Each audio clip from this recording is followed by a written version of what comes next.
U.S. Transport, Education Secretary's latest to quit in Trump staff exodus after Capitol violence. U.S. Transportation Secretary Elaine Chao and Education Secretary Betsy DeVos have resigned, joining a growing list of aides leaving President Donald Trump's administration in protest over the storming of the U.S. Capitol building. Ms. Chao, the wife of Senate Republican leader Mitch McConnell, said in an email to staff that the mob attack has deeply troubled me in a way that I simply cannot set aside. She said her resignation will take effect on Monday. In a letter to Trump, Ms. DeVos said the attack on the Capitol was unconscionable. "There is no mistaking the impact your rhetoric had on the situation, and it is the inflection point for me," she wrote, adding her resignation would be effective on Friday. With less than 2 weeks left of Donald Trump's presidency, many aides were already heading for the door, making some of their resignations symbolic gestures.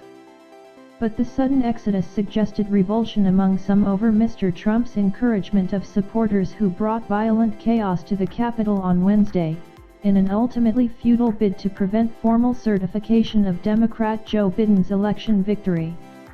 The growing departures of key U.S. national security staffers could also deprive Mr. Trump of critical advice in the event of an international crisis in his final days in office.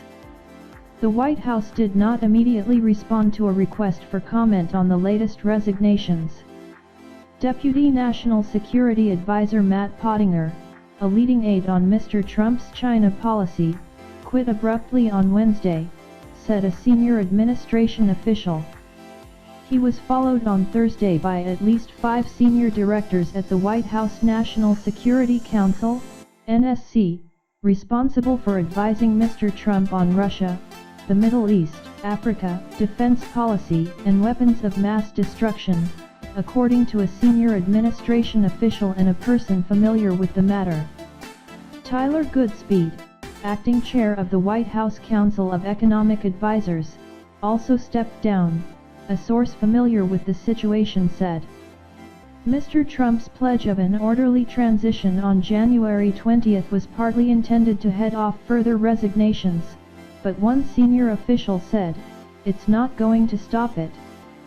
Mr. Pottinger's boss, National Security Advisor Robert O'Brien, had no plans to quit the NSC, which is responsible for coordinating U.S. foreign policy, the first official said. But sources familiar with the matter said Mr. O'Brien had seriously considered resigning. Shortly after Mr. Trump appeared to finally acknowledge that Mr. Biden would take office, the White House asked its more than 4,000 political appointees to submit letters of resignation by January 20. A White House official called it part of the normal transition process, but such a request usually goes out weeks before a transfer of power and was apparently held up by Mr. Trump's refusal to concede defeat.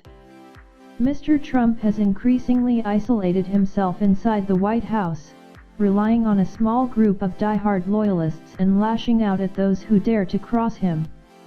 An administration official insisted that national security officials who are loyal to their oath to the Constitution will be standing watch until Inauguration Day and will then turn over power to the duly elected new president. Mr. Trump's top 4 cabinet members, Secretary of State Mike Pompeo, Treasury Secretary Stephen Mnuchin, Acting Defense Secretary Christopher Miller and Acting Attorney General Jeffrey Rosen, were not expected to quit. A State Department advisor on Iran, Gabriel Naranjo, was fired after tweeting that Mr. Trump was entirely unfit to remain in office. First Lady Melania Trump's chief of staff, Stephanie Grisham, also resigned on Wednesday. 2 sources said that White House Social Secretary Ricky Nysta also quit, as did Sarah Matthews, a deputy White House press secretary.